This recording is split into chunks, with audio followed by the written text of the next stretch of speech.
Okay, so it's next day for Max's gate post. Concrete's gone off, everything's fine and dandy and nice and firm.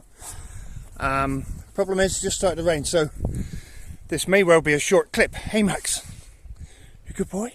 You good boy? Can you sit? Good boy. Good boy. So let's get to it. I need a screwdriver to take these off, and then some new bolts that will screw into metal. Let's see what I got in the workshop.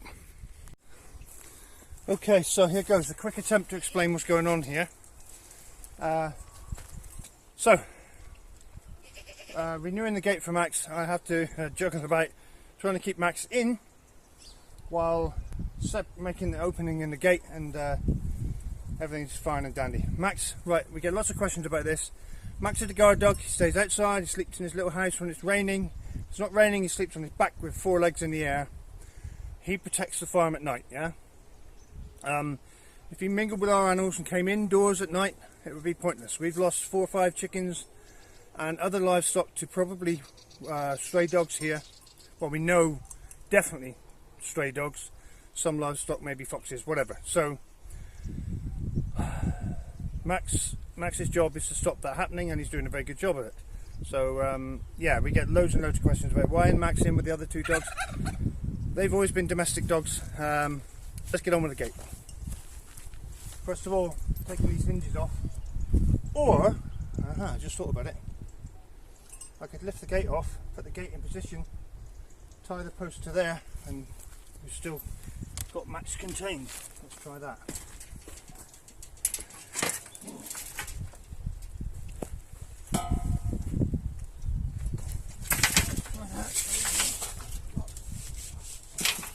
Yay. Great success. Hey Max.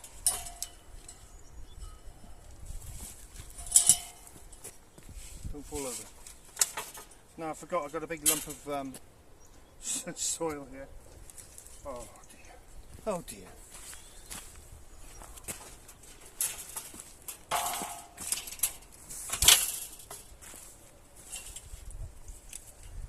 Good boy. I think that's where we want to get cleaned up.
So that's the gate working and secure. Andrew will be happy now, and I need to renew the wire on here. I can see some issues here with the wires where Max has been jumping up, but yeah, that's all done, and I've tied this end up now for now because it's just started to rain and I need to go indoors. But I'll show you what I've been doing to Luke and Sarah's engine. They'll be quite pleased, I think. So here we are, and right, what I'll do is I'll show you some clips of what I did yesterday and last night to get us to this point where we are now, and I'll show you where we are now.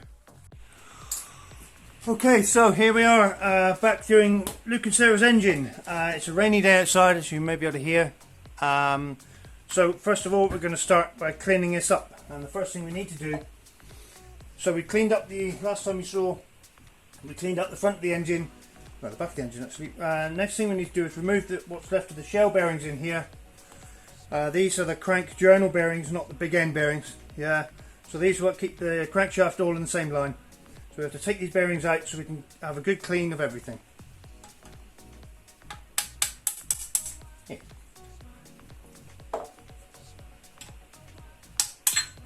Easy, easy.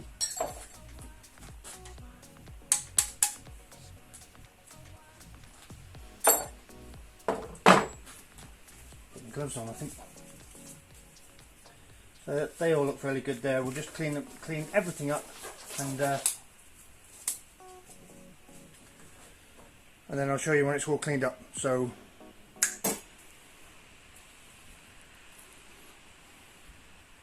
I've just put a board on the top there so I can show you.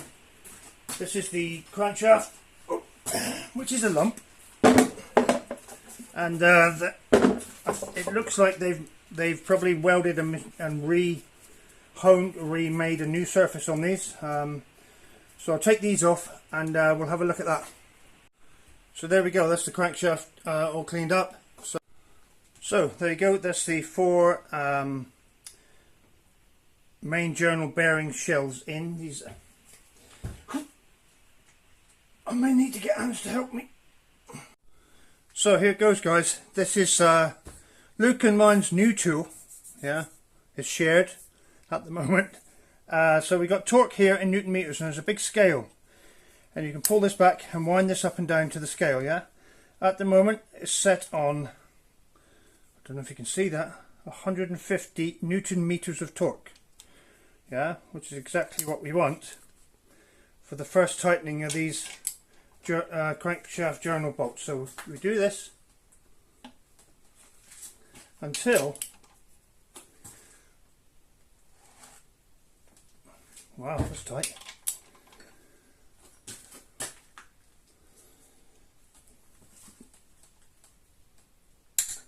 Hear that crack?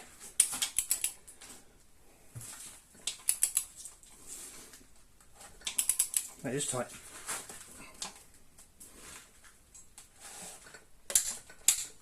That's 150. So where we are now is the crankshaft is fitted, torqued up to the right torque, and I've just popped these 2 liners in there because I have to put these seals. Yeah, they go right in the bottom of here, right down here, so it's a really nice job to do.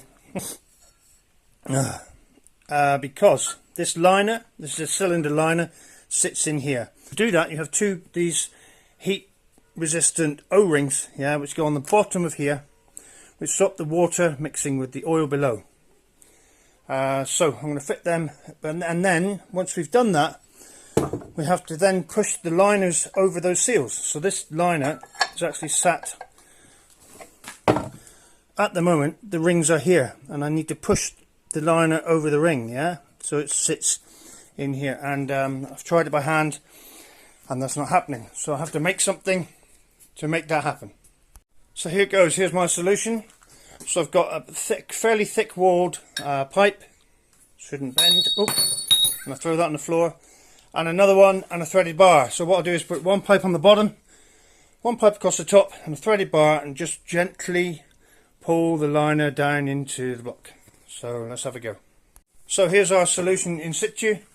I've got the top pipe across here with the threaded bar right the way down through the crankshaft. Hang on, yay! To the bar on the bottom, yeah. So my glamorous assistant will take over the cameraman duties, and I'll grab a spanner. And, let's see what happens. This will be perfect, I'm sure. Put your arm out the way.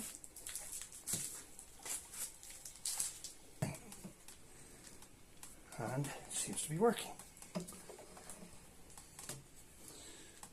So we are bringing a bit skew with, so I'll just slacken off a bit and move this over a touch so it pulls more on the other side. So started working lovely. I think that's the way to do it. I may need to make stronger clamps. This one's bending in the middle, so I'll have to have something stronger on the bottom, I think. So I've now made a stronger clamp on the bottom, hence being a piece of tube a lot bigger.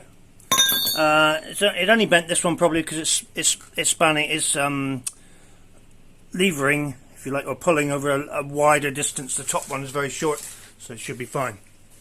So let's have a go and pop this one in.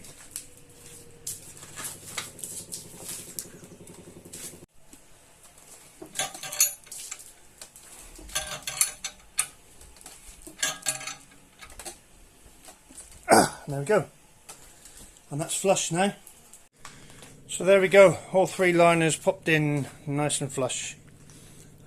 Seal's looking good. Yeah, next thing is pistons in, but I won't bore you with that because we're off to do something different. So that something different we're going to do is we're going to go and find out what Ange is doing in the kitchen.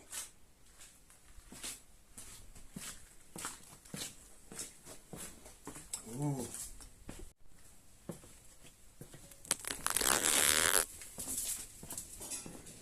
What are you up to, baby? I don't know. You've got big Quincy looking things. Yes. Okay, so what are we going to do with these? Hang on. So again, what are you going to do with them? I'm going to cut them up, chuck them in a jar with some honey and water, and then hopefully I'm going to make some Quince cider vinegar. Wow, that's fancy. I know, we haven't got any apples. Well, we've got one really ropey apple Really tree. poorly apple tree. We've planted a few young ones, but apples for us here, we've got oranges by the ton, and we have a couple of quince trees, and I've never done anything with them. So I thought I'd try some of this. Cool. So it's just, I've got about a couple of kilos of quince here. They're hard and really unattractive fruit, but they're going to get cut up, the whole malarkey, and put into the jar. Bits and all. Okay. Right, so that's all the quinces chopped up. They're very dark. The middle core part is really, really dark on these. But like I said, because we're turning it into a vinegar, I'm not too concerned because that's all going to get filtered out anyway. All the bits. So put a bit more water.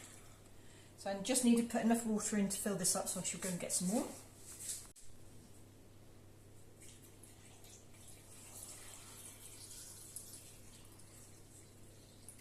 So I've made an executive decision because I was going to use our honey, but that's all we've got of our own honey.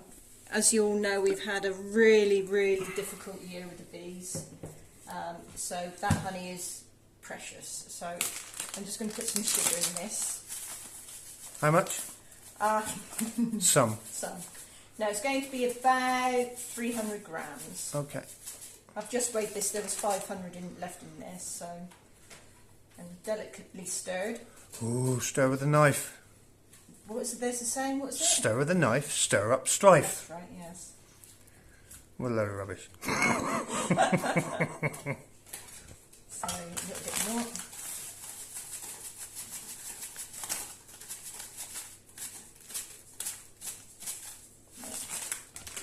So that'll give all the natural yeasts and things something to work on.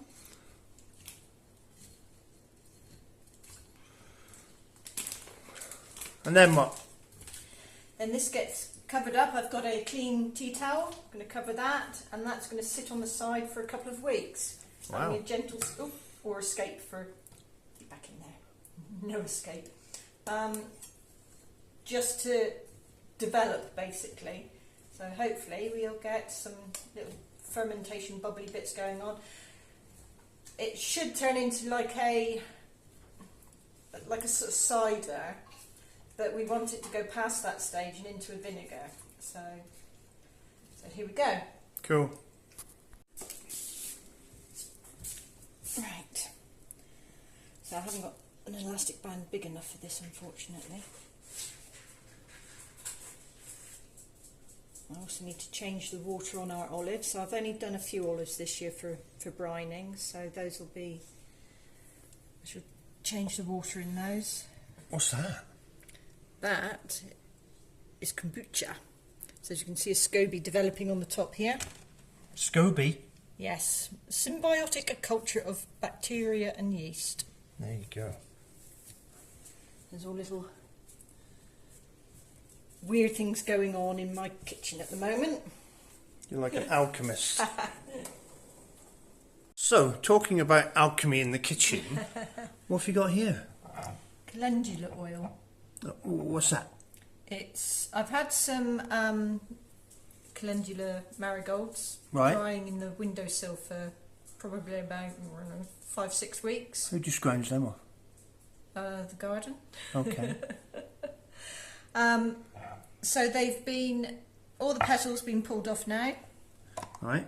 And put in this little jar, and I've topped it up with our own olive oil. Now, so what do you do with that?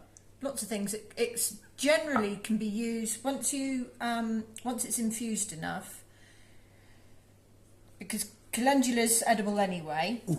So it'll only taste of oil at the moment, probably. Taste of oil. Anybody want a husband? But it can be used. Calendula is very good for skin, so it can be used in, if you mix it with beeswax, you can do like a lip balm and stuff like that with it. So it's all just little bits and pieces I'm trying to experiment with at the moment, trying to make use of our bountiful garden. You know, it's all starting to come together. So wow. So again, talking about alchemy, yeah. What have we got going on here? But these are the salted olives. As I said earlier, I haven't done many brined ones because we had a bit of because of the weather this year, during the summer, the things got so warm and I struggled to keep the brined olives. I can't think what I'm saying, you know. Struggled to keep they got too hot they and got basically too warm, ruined. and some of them, the bigger ones especially, got a bit mushy. So the littler ones are okay. Smaller ones? Or the littler ones? The little ones. Right. The Gallegos were much Yeah. better. But also, when we were picking olives this year, we noticed that our cordevilles were pretty ropey as well. Oh, so you're badly fly bitten. yeah, so I thought, right, we won't harvest any of those for brining this year. I just do a few Gallegos, a few small ones, as you see I've got soaking at the moment. But I picked 5 kilos, and I've strung them up with... It's £11. With 2.5 to 3 kilos of salt, just normal sea salt. And every day we come in here and we give this a little jiggle. But this has been hanging for, gosh, because I did it before we did the main olives. So All right, a while. yeah, so it's Okay. probably in 4 weeks. Okay, let's crack them open. Let's I'll have a tell you look. what I'll do. I'll empty that in a minute. Yep. Yeah. Where do you want this going? Could just go out in the garden. Bit salty. Well, if you put it on the, you know, like a weedy bit. Yeah.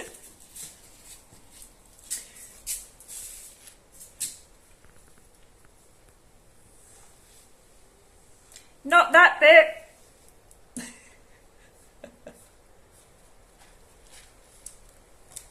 I'll rinse this out in a minute. Okay. All nice and clean. Yeah, nice. There's some bits of salt. Yeah, that's the bottom. that's all right. It's just to. Right. So the salt has taken all the water out of these, yeah? That's the idea. Well, hopefully they should look like little raisins, really, because they're the black ones. So And also cured them slightly. Yeah? yes, So taking out the olive taste is called what? ooh, begins with O. Olive. Something. Really sharp, horrible taste. Yes. So hopefully, I mean, we've Let's not. tip them out or just do that? Well, no, we'll have a look first and we'll try.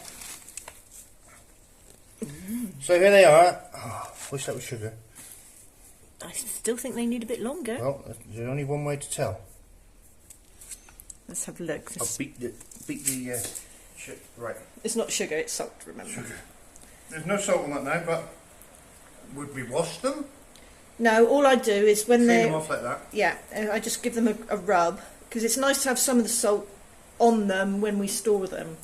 So there it is. Generally, I'd say by experience, what we've done last year, they should be a bit more wrinkled and dryish than this. Yes. This is a bit squidgy still. Yeah. Here goes.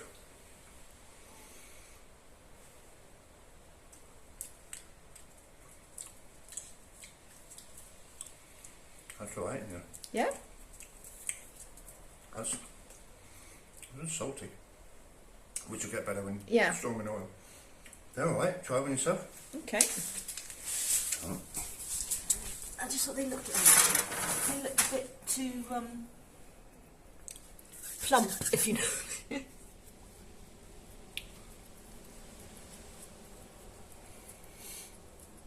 Yeah, I still think they need a bit longer.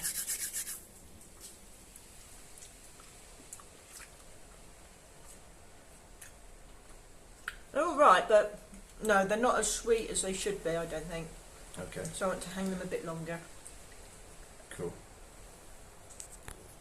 So the wife has returned with a new pillowcase. Yes, because I just think, It's a bit wet. well, I just want a bit more moisture taken out, Okay. as they say. This will be interesting.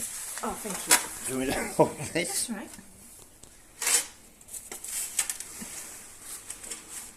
Uh-huh.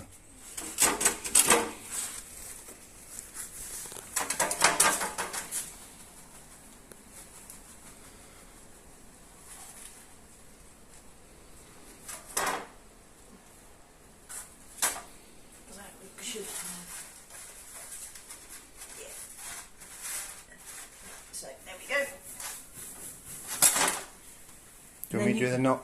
Yes. Yes, please. Yes, I wasn't a Boy Scout. Nor was I either, actually.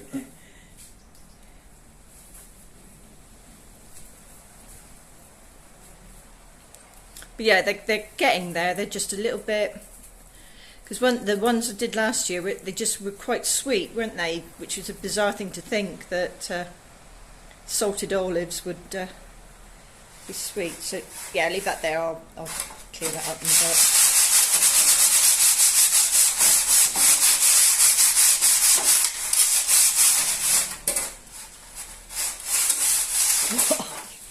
Cool. Okay.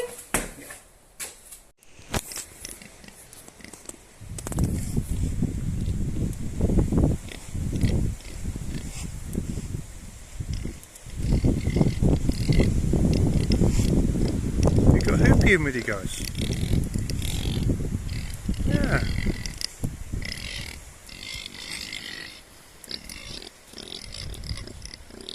Where'd he go? So this is a trailer, second-hand trailer we bought off our neighbours as we're looking to upgrade the tractor through many comments we've had. So we're going to hopefully getting a bigger tractor. So the opportunity for a trailer came up first. So here it is. Needs a bit of work, but you know what it's like. We love work. People have been asking about the progress of the greenhouse. We're still waiting for materials. We should get them all within another week. So then we can start and finish it off. Yay! And just discovered that the goats love mallow.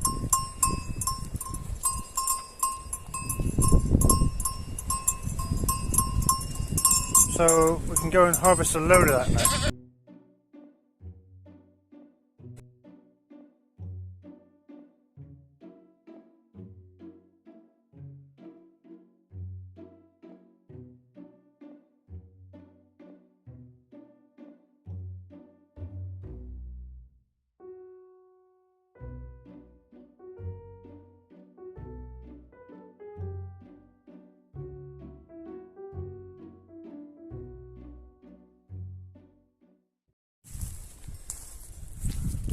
Andrew's busy, so I'm going to attempt to take this awning down on my own. We want it down before the rains come again and everything's wet, so we're going to do it now.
So as you can see, it all fits neatly in the front here.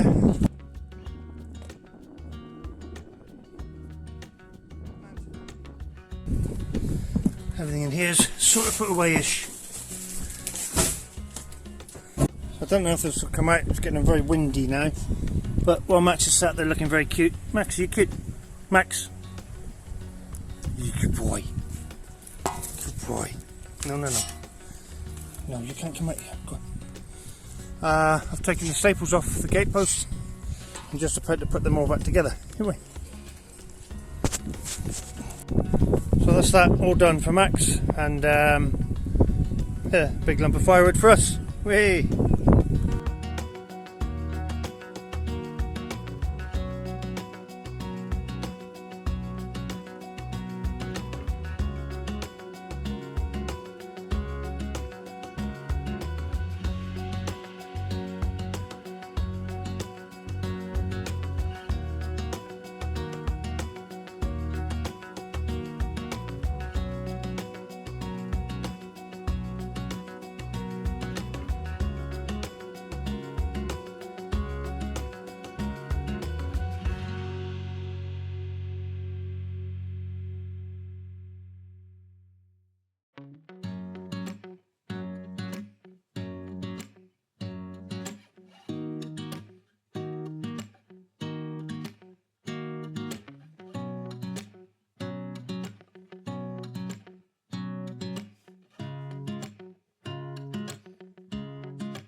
What have you done? You've tipped it all out.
Okay everyone, that's all we have time for in this little video.